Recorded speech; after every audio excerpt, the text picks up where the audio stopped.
Kembali lagi bersama kami di Lapor Polisi dan sudah bergabung dengan kami lewat sambungan Zoom pengamat pertahanan dan intelijen Ibu Susaning Tias Nevandayani Kartopati.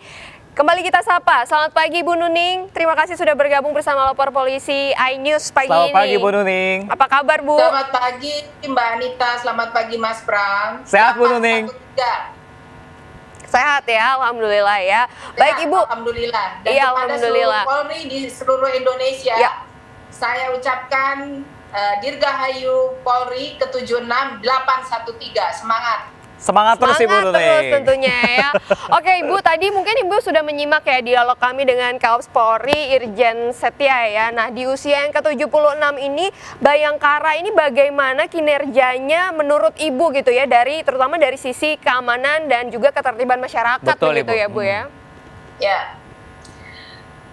Saya melihat begini, Polri di masa damai itu memang pekerjaannya banyak sekali ya.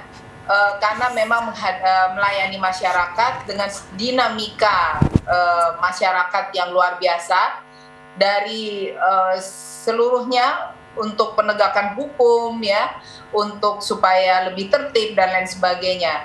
Kita perlu apresiasi Polri di bawah kepemimpinan Jenderal Polisi Listio Sigit sekarang ini berupaya untuk semakin memperbaiki Polri, terutama di dalam penggunaan anggaran.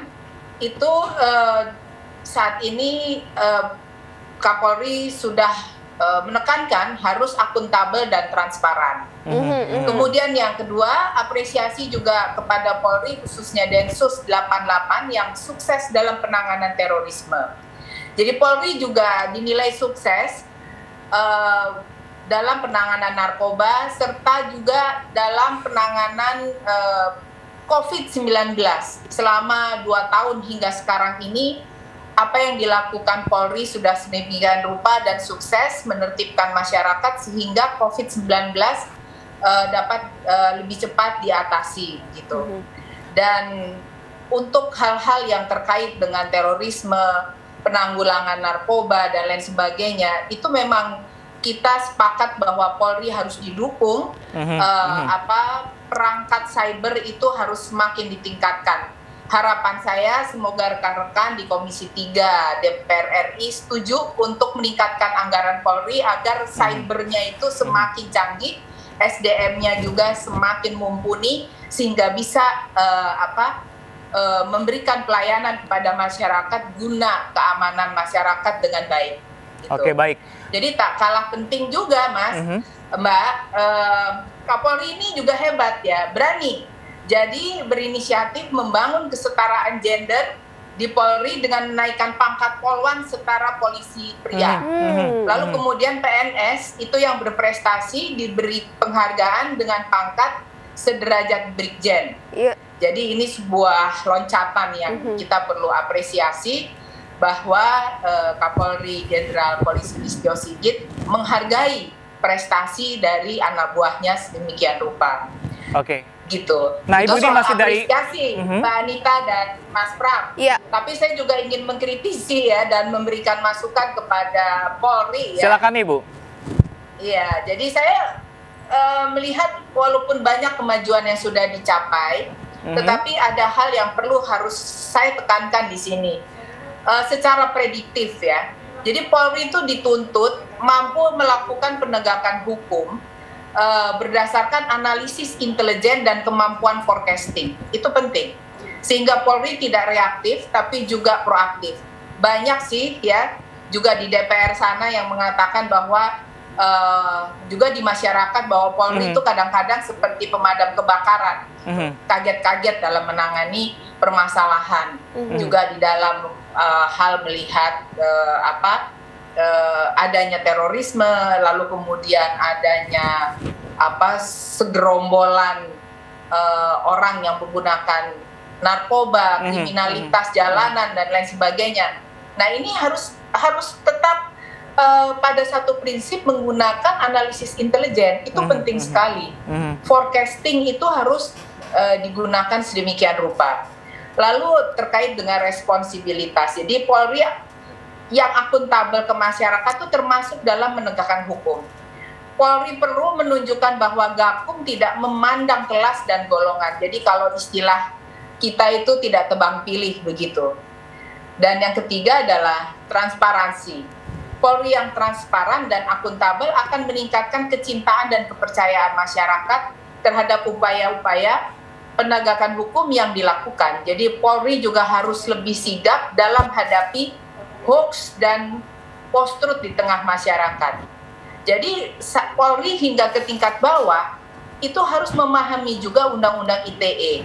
Sehingga jangan sampai ketika ada pelanggaran-pelanggaran di bidang itu, kaget-kaget, gagap, dan tidak memahami masalah. Hal itu saya rasa mungkin harus semakin ditingkatkan kemampuan dan pendidikan SDM di Polri. Lalu kemudian berkeadilan ya, Polri perlu meyakinkan masyarakat bahwa semua orang sama di hadapan hukum, termasuk bahwa Polri itu netral dari intervensi politik dan atau Polri tidak bermain politik praktis. Tetapi catatan saya, Polri harus paham politik. Kalau tidak, maka bagaimana Polri itu dapat ikut serta mendukung keamanan masyarakat pada saat nanti pemilu seperti tadi ditanyakan oleh Mbak Anita dan Mas Pram. Oke, Gitu. oke Bu Nuning. Nah, kalau kita berbicara masih mengenai banyak Mbak Anita sebenarnya. yang PR-nya masih banyak Bu ya. masih banyak ya PR-nya. Tapi mungkin kita akan menuju ke Jelang pemilu nih, Bu, 2024. Nah, bagaimana Bu Nuning melihat apa nih yang harus dilakukan PR dari Polri sendiri untuk pengamanan pemilu dan juga keamanan dan ketertiban masyarakat ini? Ya, sebenarnya ya bukan hanya untuk pemilu saja. Sangat ya itu penting ya karena ini sudah dekat, tetapi juga Polri ke depan ini utamanya dalam menghadapi berbagai dinamika di tengah masyarakat seperti halnya pemilu, lalu kemudian menghadapi separatis ya, itu juga Polri, anggota Polri harus memiliki kepiawaian, kemampuan dalam komunikasi antar budaya, mengerti budaya setempat di mana mereka bertugas. Itu sangat penting karena bagaimana mempengaruhi mens rea dari masyarakat apabila dia tidak paham terhadap budaya yang ada di mana dia bekerja dan melakukan tugas-tugasnya gitu. Jadi juga